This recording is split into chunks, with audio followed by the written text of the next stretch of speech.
Thank you. I welcome you, my dear friend, to our Voice of His Kingdom weekly devotion. And today we shall be taking our text from the book of Exodus chapter 17. And our core verses are verses 10 to 12. Let's read them together. So Joshua fought the Amalekites as Moses had ordered. And Moses, Aaron, and Hur went to the top of the hill. As long as Moses held up his hands, the Israelites were winning. But whenever he lowered his hands, the Amalekites were winning. When Moses' hands grew tired, they took a stone and put it under him, and he sat on it. Aaron and Hur held his hands up, one on one side and one on the other, so that his hands remained steady till sunset. Let's look at the background, my friends, of our text. We can see from the events in chapters 14 to 16 that the journey of the Israelites to the land of promise, the land flowing with milk and honey, has so far not been easy. God allowed their faith in him to be tested in varying ways. They encountered the Egyptian army at the edge of the Red Sea, but the Lord fought for them and proved that he is a mighty warrior. After they crossed the Red Sea and stepped into the desert, they encountered hunger and thirst. The Lord also proved that he is Jehovah Jireh, the one who provides for his own. Shortly after this encounter, they came under attack by the Amalekites. And from the accounts we have read so far, it doesn't seem as if Israelites were trained and prepared for war. But here they were face to face with an enemy that wants to protect his territory. So God told Moses to send Joshua to lead the physical battle.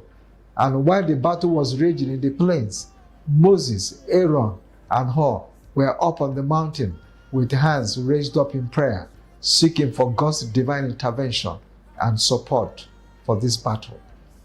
And from the account in verse 11, it does seem that the physical victory on the battlefield was dependent on the spiritual victory on the mountain, because as long as the hand of Moses was held up by Aaron and Hur, Israel was winning. When his hand was tired and lowered, the Amalekites will have the upper hand. Okay, what key lessons can we learn from our text? Number one, you must recognize that the issues you face here on earth are not only physical, but also have spiritual angle and connotations to them, especially if you are a child of God.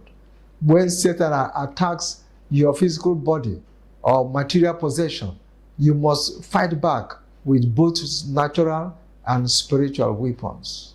Ephesians 6 verse 10 and 11, it says, "Finally be strong in the Lord and in his mighty power. Put on the full armor of God so that you can take your stand against the devil's schemes or wiles." Number two, perseverance in prayer guarantees our victory. Moses persevered with the continuous lifting of his hands in prayer to ensure Joshua's victory in the battlefield. 1 Corinthians 15 verse 58, it says, "Therefore, my dear brethren or brothers, stand firm, let nothing move you. Always give yourselves fully to the work of the Lord, because you know that your labor in the Lord is not in vain." What applications can we make from our key lessons? 1 Peter 5:10, it says, "And the God of all grace, who called you to his eternal glory in Christ, after you have suffered a while, will himself restore you and make you strong, firm, and steadfast." So, my dear friend, you must not give up, no matter the situation. Don't give up in your battle of life. God will be there with you through thick and thin, just as he has promised. He says, "I will never leave you. I will never forsake you." God bless you, my dear friends, and thank you for watching.